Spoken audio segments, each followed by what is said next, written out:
Welcome back to yet another adventurous solo run. This time we're taking on a unique challenge, a meme run if you will, with Unown, the mysterious symbol Pokemon. Unown, as most of you know, is known more for its intriguing lore than its battle prowess. Before we dive headfirst into the run, let's take a moment to examine our chosen contender. Unown, in the context of base stats, doesn't pack much of a punch.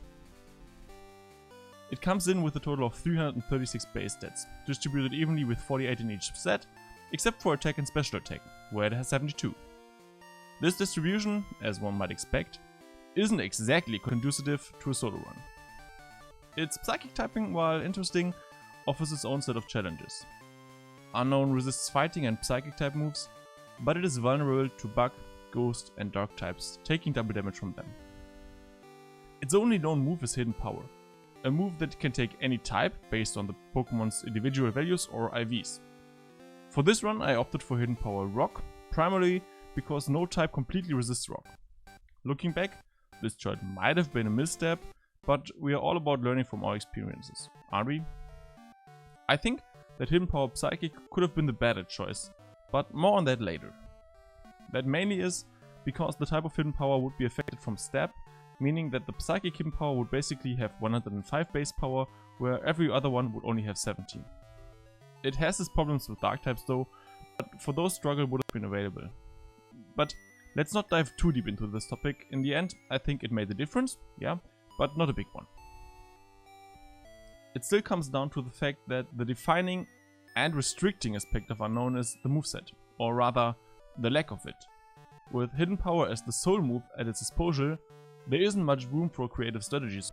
Each and every battle will be determined by the question if Unown has the power to defeat its opponents in time or not. By the way, I had to make an exception for Unown in this run, because usually Hidden Power is not allowed, but using only Struggle would have made my brain explode, so there was no other way. Another approach that I thought of was to be allowed to reset Unown's Hidden Power after each gym, but I opted that this would make the whole challenge too easy, as it would counter each individual gym with ease. So we are down to one Unown with one Hidden Power, and off we go. Before we start our actual journey, it's worth noting that Unown falls into the medium fast experience group. This category, despite its name, is actually the second slowest in the early stages. As such, it's essential to pick almost every battle, aiming for the maximum experience gain. To aid in our venture, before stepping into Sport Tower, I pick up a Hard Rock from a fellow near Sudowoodo. This little item boosts the power of Rock type moves by 10%, giving Unown's Hidden Power a very welcomed kick right off the bat. In the Sport Tower, our Rock type Hidden Power proves to be surprisingly effective against Bellsprouts, though we quickly run into an issue: limited PP. By the time we reach the final battle, we are down to the last 4 PP, with the first Bellsprout taking 2 and Hoothoot consuming another. The final Bellsprout withstands our last Hidden Power, which forces Unown to resort to struggle to clinch the victory. After the expedition in the Sprout Tower, Unown is still only at level 11, underscoring the steep hill we have to climb. With Sprout Tower behind us, we move on to face Falkner. His first Pokemon, Pidgey, falls quickly to a single blast of Hidden Power, thanks to his weakness to Rock type moves. Pidgeotto, his second Pokemon, proves a tougher nut to crack. Our first Hidden Power leaves it in the red, but it retaliates with Gust, taking Unown's HP down to 21. However, one more Hidden Power is enough to seal the deal, securing us the victory. Against all odds, Unown manages to outperform even Alakazam at this point, defeating Falkner in a mere 26 minutes, highlighting an impressive early stride in this journey. Venturing toward Azalea Town, the journey already shows signs of difficulty. Union Caves proves to be particularly challenging, with the trainer wielding an Onix, a tough counter to our strategy. Since Hidden Power is a physical move in Gen 2 and Onix boasts high defense stats and resistance to Rock type moves, our Unown would struggle to deal significant damage, so I have to avoid this trainer. This issue is further exemplified by a battle with the Hikers 3 Geodudes. The level 4 Geodude takes 2 Hidden Powers, level 6 already requires 3, and the level 8 one takes 4 hits to bring it down. To put this into perspective, Geodudes have a base defense of 100, while Onix has 160, and the Onix we would have faced is already at level 11. After navigating through the cave and the Slowpoke well, it's time to face our rival again. As before, I've chosen Totodile for them, a decision that will reveal its importance later. Our rival starts with Ghastly, which our hidden power leaves at what looks like 1 HP. Unfortunately, Ghastly's Lick Attack lands with a 30% chance to paralyze Unown, while Spite reduces hidden power's PP by 3. Thankfully, another hidden power finishes Ghastly off. Zubat, failing to land a Supersonic, goes down to a single hidden power as well. Croconaw comes next, starting off with Rage. Our hidden power only chips off about a quarter of its health, while Croconaw's next Rage reduces Unown to 27 HP. Paralysis locks Unown, and Croconaw's Water Gun deals an additional 11 damage.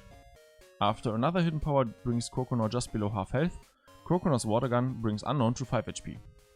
We need a critical hit now, but alas, it doesn't come, leading to our first reset. On the next attempt, Ghastly and Zubat go down quickly through single hidden powers, which means that the hidden power against Ghastly was a range. As we narrowly outspeed Croconaw this time, the battle is smoother. Croconaw should still have Bite in his moveset, which it luckily doesn't have. 3 hidden powers, including a critical one, are enough to secure victory in this round. Venturing to Bugsy's gym, I take every opportunity to battle all the trainers. The bug types, being double vulnerable to rock type moves, serve as easy XP fodder for our Unown. Bugsy should be a breeze, thanks to the same type advantage. Bugsy's first Pokemon, Metapod, is dispatched with a single hidden power. The subsequent Scyther could potentially pose a threat with its Fury Cutter move, but it's important to remember that Scyther is Bug Flying type, making it 4 times weak to rock type moves.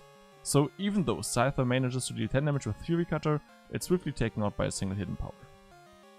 The final opponent, Kakuna, offers little challenge, and with that, we've secured the Hive Badge. Remarkably, with a time of just 50 minutes and 32 seconds, we are still pacing on par with the Alakazam run, proving that while Unown may have limited moveset, it's not to be underestimated.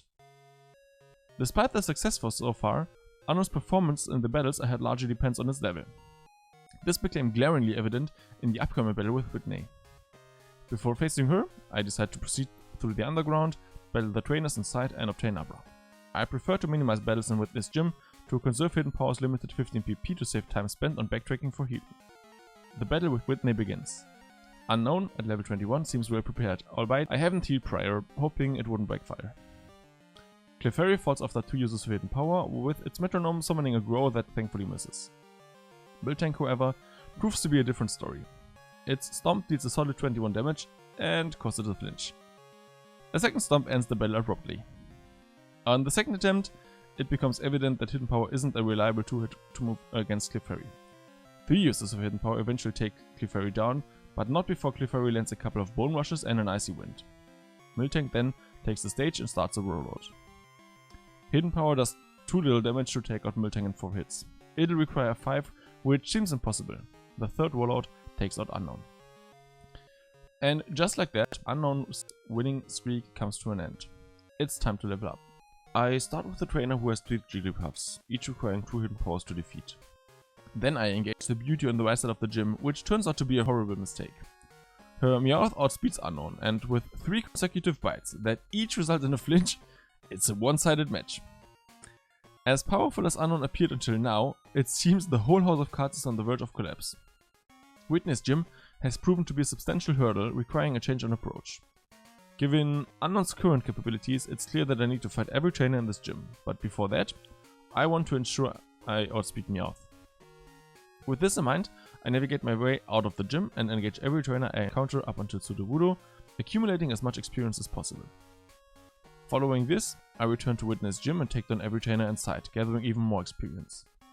By the time I'm ready for another shot at Whitney, Unown has reached level 25. Whitney, as before, leads with Clefairy. My first hidden power lands solidly, while Clefairy's attempted retaliation, a double slap, misses. Now, with the increased level, hidden power ensures a safe 2-hit takedown on Clefairy. Miltank is up next, and it outspeeds Unown, leading with a stomp that deals 18 damage. My hidden power response takes a quarter of its health. It then goes for a rollout, dealing 7 damage, while another hidden power from Unown halves Miltank's health. The next rollout misses, and my hidden power nearly depletes Miltank's health, just shy of a KO.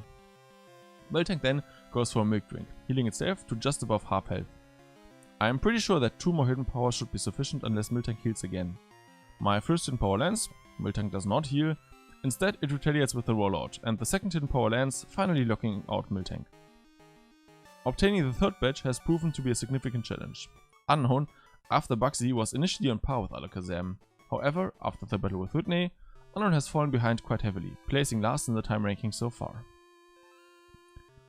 After battling every trainer, I face Morty.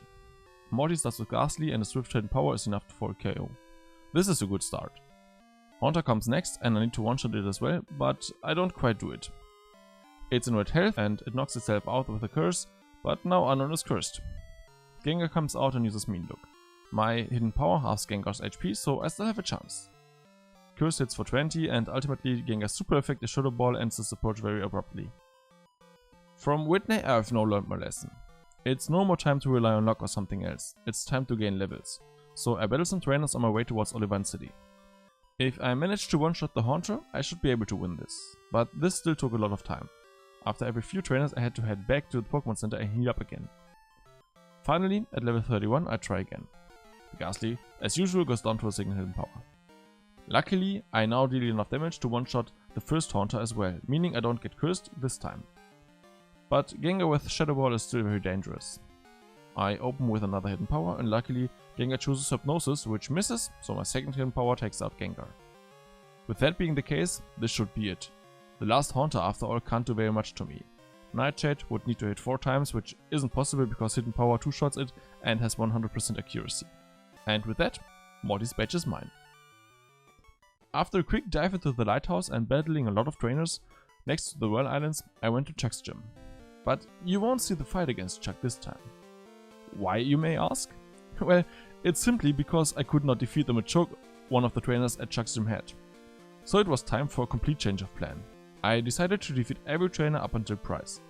I needed levels and I needed a lot of them, so let's get as much of them as possible. I went to the Lake of Rage and defeated the Red Gyarados. This even then opened the first Rocket hideout for me. After clearing all of the hideout, I went into Price's gym because Ice types are weak to Rock type moves. So after defeating also every trainer in Price's gym, it was time to take on Price himself. Seal starts and even though I'm level 43 already against level 27 Seal, I don't one-shot it with hidden power. It retaliates with Icy Wind, which isn't dangerous so that I can finish it off with another hidden power next turn. Next up is Dugong, which has a significant change compared to Seal. Seal is a pure water type. Dugong is a water ice type, which means hidden power is super effective and thus taking out Dugong in a single hit. Piloswine is out last. Hidden power deals not quite half of its HP and Piloswine answers with Mist. That's a good turn. I get another hidden power before Piloswine uses a Blizzard, but it can't really hurt me in this stage of the game. A Hyper Potion heals a Piloswine, but the hidden power immediately brings it back to almost half HP. Another hidden power brings it back to red health, and Fury Attack does hit 3 times, but it's not enough so that the final hidden power knocks out Piloswine.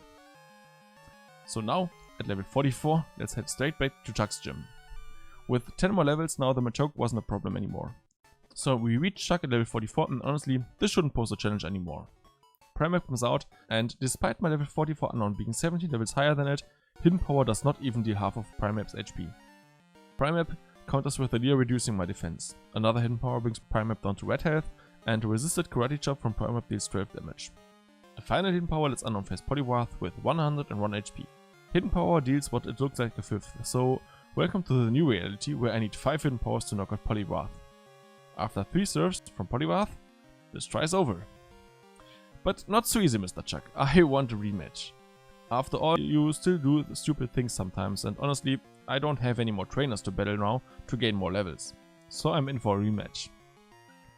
Quick disclaimer. Struggle would have been better, yes.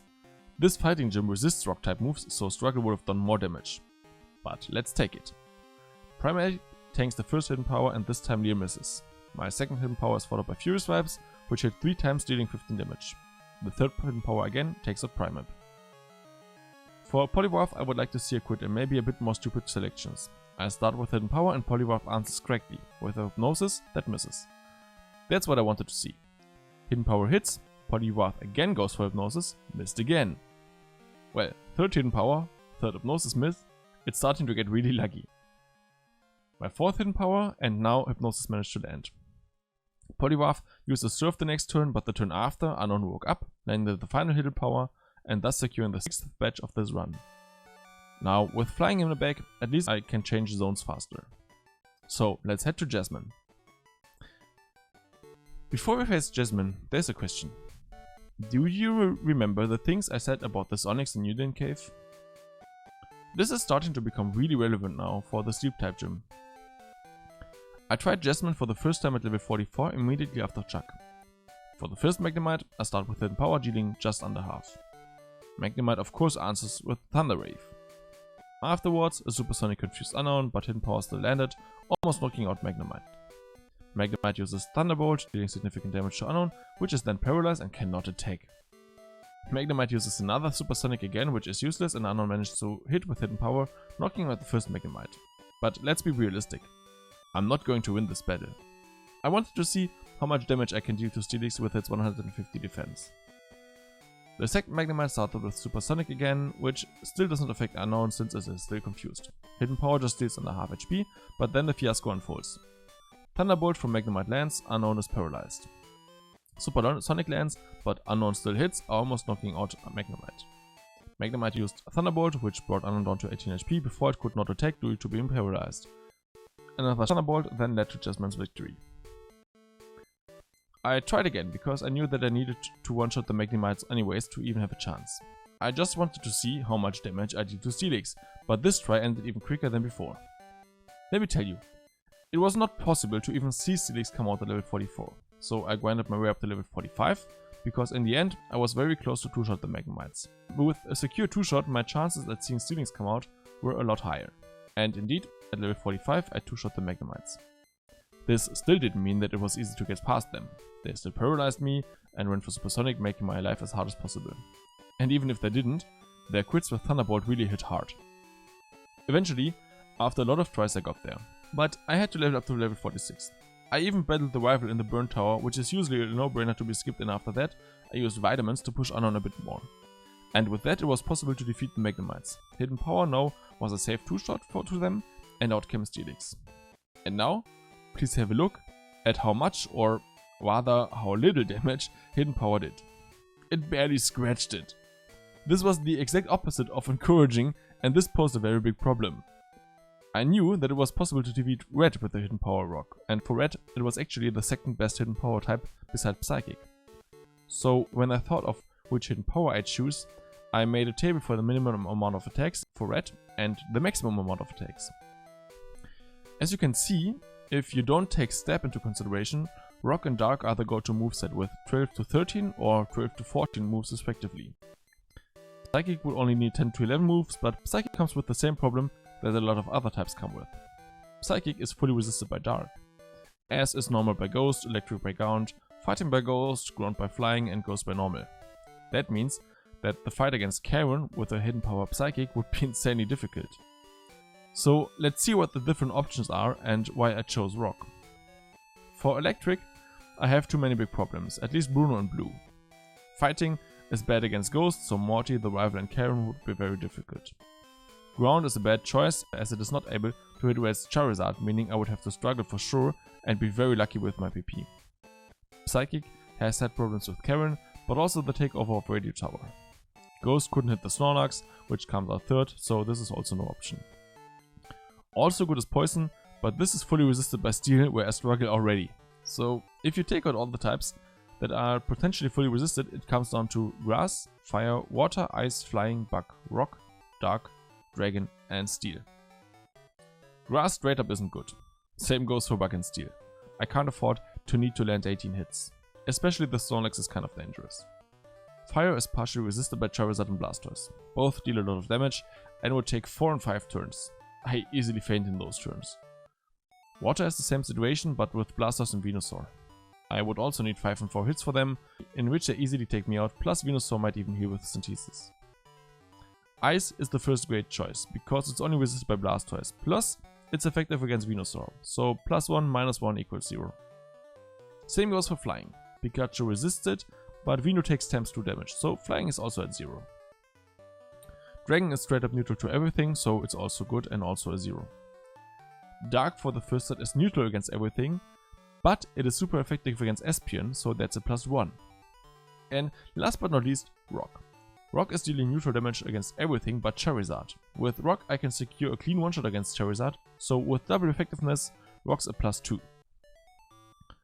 Looking at those stats now, and also taking into consideration that Hidden Power is a physical move, maybe Dark would have been the best choice. But I find this so interesting that I can imagine to do more runs, each with a different move. Rock just has the problem that it has no way against those actually bulky Pokemon. Not only are they very bulky and have very high defense, no, they are also most often resisting Rock type moves. But for now, I am stuck with this. I took into consideration that I would be able to defeat Red with Hidden Power Rock. But what I did not take into consideration, am I even able to defeat Jasmine? Well, we know the answer already, as this video is not coming to an end very soon, so yes, it will be possible. But I had a few requirements that had to be met. First, I need to one-shot each Magnemite, and then second, I need to deal somewhat enough damage to Steelix to at least guarantee somewhat like a 5-shot or so. So I tried at level 51, without success. I went over to the next damage running at level 53, still no success. Not even into red HP. I tried again at level 60, still no success. Please have a quick look at the in-game time in the top left corner. We are already over 6 hours. Tyranitar and Alakazam were done by the time, and Vino was deep into Kanto. At level 60, I don't even one-shot the Magnemite with Hidden Power. Plus then, after defeating both Magnemites, it still dealt almost no damage to Steelix. So I went back to leveling. For the level 60 try, I went ahead and used my rare candies without saving just to have a look on how it would look at level 60. The problem here is that there isn't a good spot to grind XP in. I just had to surf south of Elevant City because the Tentacool and Tentacruels promised the best experience yield. Wherever I went, the XP was worse than there, so I tried again at level 63, again using my rare candies for testing purposes. It wasn't enough, at least with Hidden Power. Each individual level here did cost approximately 10 to 12 minutes of in-game time. This means I've already lost somewhat like 3 to 4 hours here and more are to come. At level 65, I was at least able to bring down Steelix to half HP. At level 68, I was close just for Jasmine to use her Hyper Potion in the very last second. My frustration was growing and growing. I already played for over 8 hours of in-game time and I need to find a solution. I can't level up here until level 100 and even then this would be tough. So I went to the last save at level 63 and tried the struggle strategy. And holy moly, I will spoil this fight, but I was finally able to defeat Jasmine this way. It of course one-shots the first Magnemite. We've seen this from Hidden Power already and struggle isn't resisted, so it deals more damage. Same goes for the second one, but those Magnemites weren't the problems for a longer time now anymore. Out comes the real problem. Steelix. I use struggle and to my surprise, do somewhat like a quarter. Steelix Iron Tail hits, but luckily it does not lower my defense. Another struggle brings Steelix very close to half HP, but recoil damage is also reducing my HP slowly and steadily. Luckily, Steelix Iron Tail now misses, and my struggle brings down Steelix into red HP. Iron Tail misses again, which is exactly what I need. Jasmine now of course goes for the Hyper Potion, healing up Steelix fully again.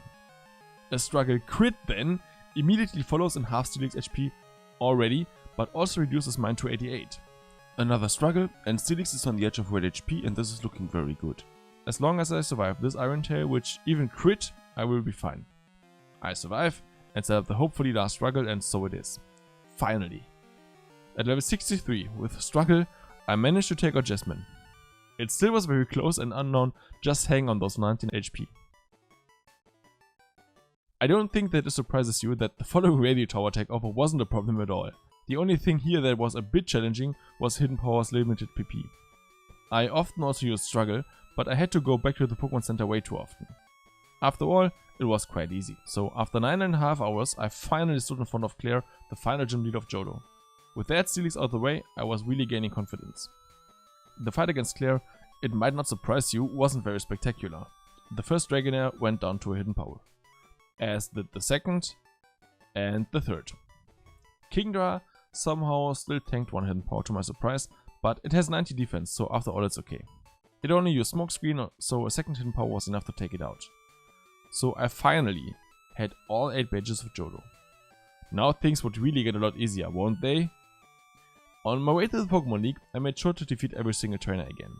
I would most likely need to be level 100 when I face Red anyways, so we can take on the trainers as soon as possible, it won't hurt. But before I face Red, a lot of other hurdles are in my way. Well, the final rival battle for sure wasn't. Sneasel went down to a single Hidden Power and Golbat faces the same fate. Next came out Magneton, which survived the hidden power and went for Thunder Wave. It then used Sonic Boom, which I answered with another hidden power, to take out Magneton. Haunter, which outsped me now, luckily didn't use Curse. It went for Confuse Ray. And of course, I hit myself. And Haunter follows with a very dangerous Shadow Ball. Unown snaps out of confusion and defeats Haunter with a single hidden power. Kadabra used Future Sight, but my hidden power was enough to take it out in one turn. And last but not least comes out Feraligatr. It's started with Rage and my hidden power isn't used due to paralyzation. Afterwards, it used Scary Face, which only reduced my nonetheless low speed even further. Hidden power deals about 3/4 of its HP as damage. Now Future Sight hits and Feraligatr tops it with a slash just to feint to my final hidden power. With that, Unown even leveled up to level 71. So with that in my bag, let's head straight towards the Elite Four. Now comes the part that really made me optimistic when planning this run. Rock is effective against so many of the Pokemon. It is effective against all of Lance's Pokemon. It is effective against Will's Pokemon besides Exeggutor and Slowbro, against everything from Koga besides Muk, and against Karen's Houndoom and Murkrow. But let's start with Will. The first Zardu is a one-shot. The second Zardu is a one-shot. Jinx is a one-shot.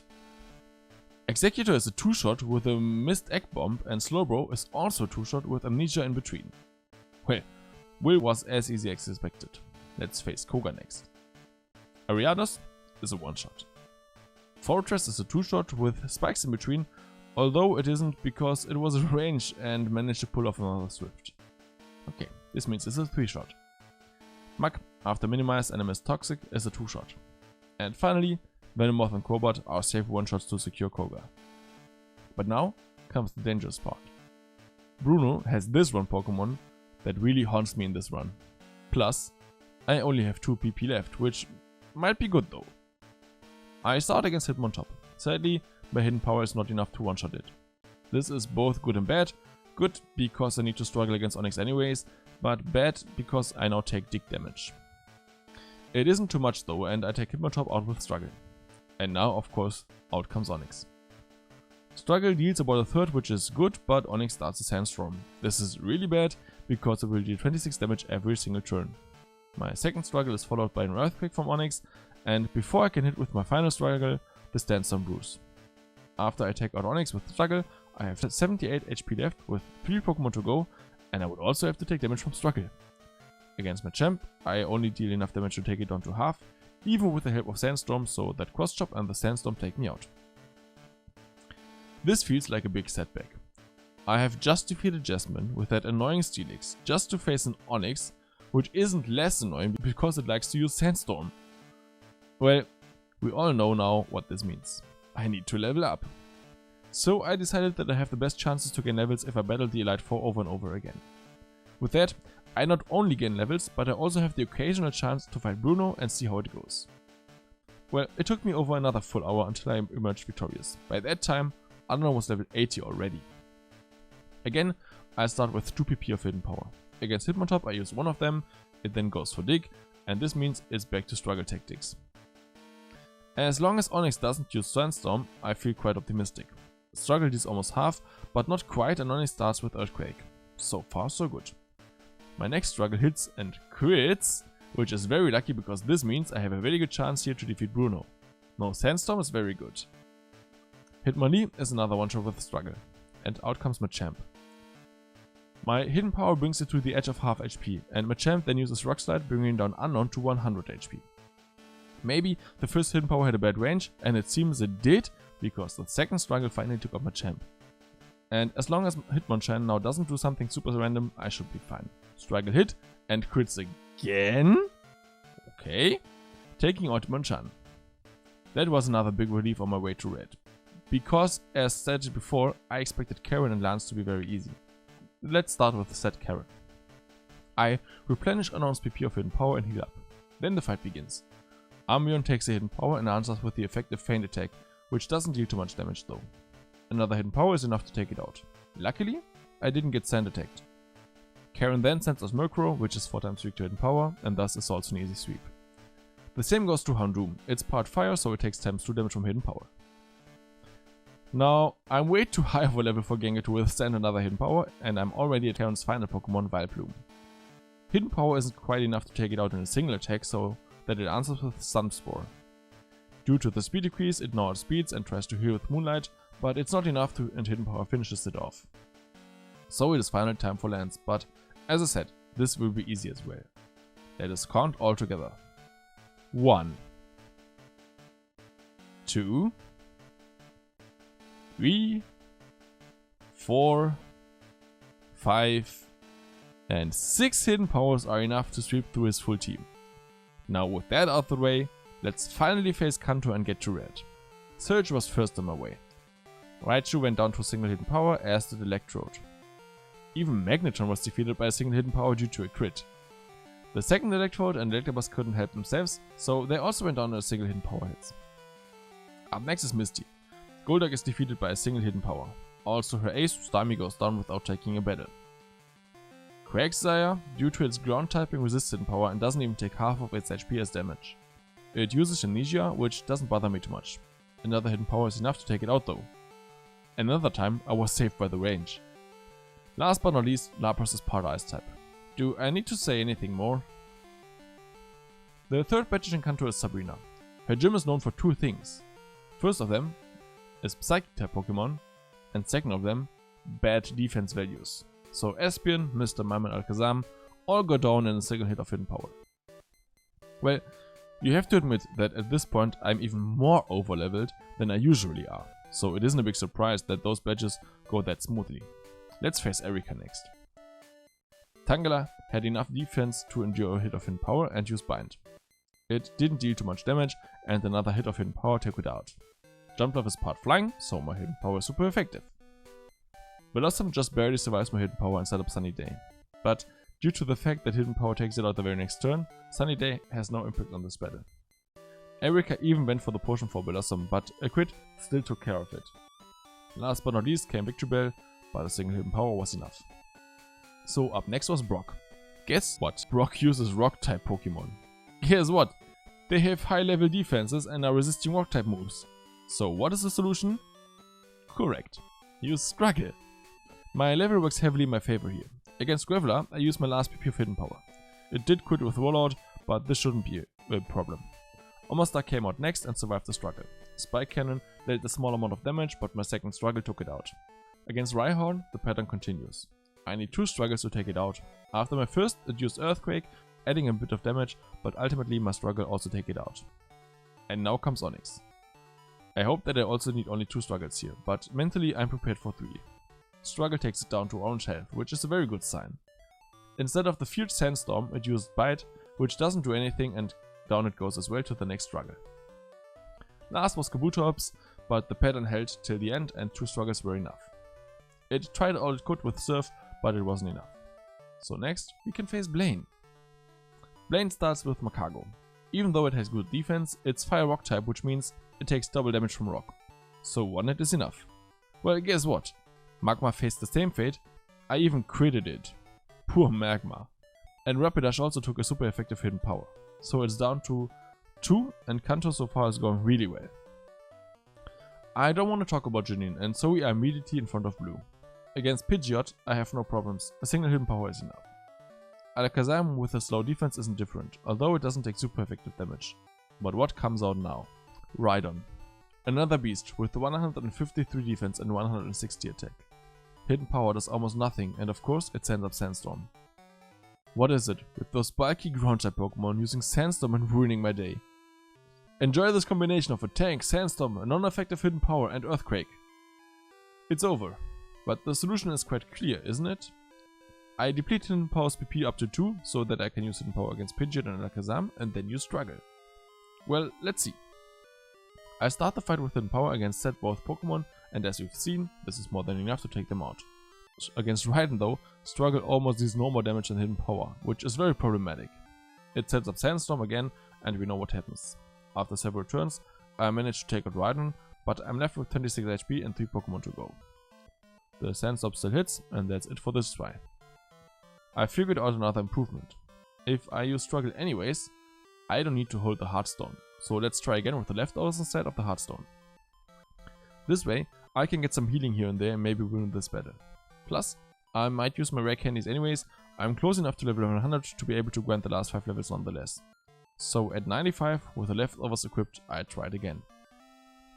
As usual, Pidgeot and Alakazam are easy one-shots. Struggle now deals what it looks like a quarter to Raiden, which is good. Even a Sandstorm is okay now, but it decides to go for Earthquake immediately. Another Struggle is followed by another Earthquake, and maybe with a good range I might be able to take a Raiden the very next turn. But unfortunately, Struggle didn't deal enough damage, and Raiden uses Sandstorm. Still, everything's okay, I still have 153 HP left. I take out Raiden with Struggle, and out comes Gyarados. Struggle brings it down to just below half, and Rain Dance would be very much appreciated here. But instead, it goes for Hyper Beam, and I just barely survive the Sandstorm. Leftovers heal, I take out Gyarados, but 10 HP isn't enough. Sandstorm then ends this battle. But this is positive. I got closer each attempt. This is purely trial and error here, and I tried a few more times but couldn't make it. So it was obvious. I needed more levels. But not that many, because if I was able to 3-shot the Raiden, this would mean another big improvement. So I on purpose did not go to level 100 in Pokemon League, I stopped at 98. Also, I figured that it might be best to have leftovers, but still use hidden power. After all, it's super effective against Gyarados and Arcanine, plus it prevents me taking a lot of recoil damage. This means I need 5 attacks for Raiden though, but I should be good with the leftovers. The first hidden power deal is set 20%. Raiden goes for a Fury attack, probably the best choice for me. The second hidden power brings Raiden close to half HP. After my hidden power I set Sandstorm, but I have my leftovers for this. Another hidden power brings on Raiden to probably a quarter. It seems to deal more damage than I thought. Earthquake hits, bringing Unown down to 211. Sandstorm then follows, but it's not a problem. Hopefully the last hidden power defeats Raiden, but it just hangs on the slightest sliver of HP and retaliates with another Earthquake. With 125 HP and an ongoing Sandstorm, I faced the last 3 Pokemon. Gyarados went down to a single hidden power, and when Executor came out, the Sandstorm finally stopped. Hidden power just dealt above half, and instead of Sunny Day, Executor chose to bath in sunlight. The door for the victory is very wide open now. Another hidden power defeats Executor, and a final one defeats Arcanine. So after almost 14 hours, I finally have all the badges at level 98. So now it's time for the final challenge, and I knew that this was possible. But for that, also some things had to go right. First, Espeon must not set up Reflect, else I can't deal with Snorlax. And second, against Snorlax ideally I get a crit, else I just have to tank too much damage. So I start the battle. Pikachu is a 100% one-shot, even with the worst range. Espeon survived the hidden power and used Reflect. Well, that's a reset. On the next try, Espeon used another Reflect, so that means, you guess what, another reset. Third time's the charm, and third Reflect means another reset. Espeon just has to go for Psychic once, which it did in the 4th try. It quit, but I can regenerate HP from leftovers, so my second hidden power took it out. Out comes Snorlax. I started with hidden power and Snorlax almost every time used Amnesia first, which grants me a free turn. Hidden power is a physical move, so it isn't affected from Amnesia. The second hidden power brings down Snorlax to about 25%, and it retaliates with a Body Slam. And of course I get paralyzed, one of the few nemesises of this run. Snorlax then went to sleep, and that's a reset. So I gave Unown back the Heartstone. After all, I should be good with this item, and I won't need to heal so much anyways. I have to make sure to defeat Snorlax as fast as possible, and with the Heartstone I have a very small chance to one-shot the Espeon. So off I go to another try. Pikachu is a one-shot, and Espeon used Psychic again, with auto crit this time, which leaves me at 242 HP. My hidden power against Snorlax hits, dealing a bit more than a third. Of course Amnesia follows, and my second hidden power lands, bringing down Snorlax to 8 HP. It hits with Body Slam, paralyzing Unown again, meaning another reset. Again, frustration starts to rise. Back to Snorlax, I hope for a lucky try. It follows the same pattern. Hidden power, Amnesia. Hidden power, Body Slam. But this time, luckily, without being paralyzed. It feels like this attack has a 90% chance to paralyze. But my third hidden power takes out Snorlax this time, and things start to look very good. Charizard, of course, is a one-shot from hidden power. What else? Blastoise comes out. Hidden power again just deals not enough damage to 2-shot Blastoise, but the first hidden power is followed by Rain Dance. That is fine for me, because this means Venusaur's attack are weaker now. My hidden power lands, and I now have to take a Surf. It deals tremendous damage, but not enough to take out Unown. With 88 HP, I face Red's last Pokemon, Venusaur. Hidden Power deals a bit over half, but Venusaur uses Giga Drain to heal itself. My Hidden Power does not manage to take out Venusaur, and another Giga Drain leaves me completely disheartened. So close to the final goal, yet so far away. Well, I've overcome bigger hurdles this run, and so I just have to keep going. I know it's possible. In this try, Espion again uses Psychic, and against Snorlax, I land a critical Hidden Power, meaning that I am able to take it out without taking damage from it. Charizard doesn't deal damage also, and so I face Blastoise. Again, I will need 3 Hidden Powers, and Blastoise sets up Rain Dance for the first turn. Hidden Power in the second is followed by a Surf, but this time instead of 88 HP, I defeat Blastoise with 155 HP. This should be enough for Venusaur. Hidden Power brings down Venusaur to half, and because of the fact I have so much HP, Venusaur goes for Sunny Day. Little does it know that the very next Hidden Power will take it out. Wait. It won't. That is shocking news. Things start to scramble away as Solar Beam lands and deals damage. It goes on and on. But it stops at 61 HP. A final Hidden Power is enough. I have done it. 14 hours, 6 minutes and 14 seconds. Countless resets. This challenge is finally over. I have finally done it. I have defeated the whole game of Pokemon Gold with only a single Unown with a single type attack. I knew this was going to be painful. I knew it would take time. But I didn't expect this much of a run. As hard as it was, as happy I am now that this run is completed. Of course, Unown gets the last place, but I couldn't care less. I hope you enjoyed this video, and this concludes something very important for me. No matter what tries to stop you, just stand up and keep going. You will get to the destination. See you in the next one.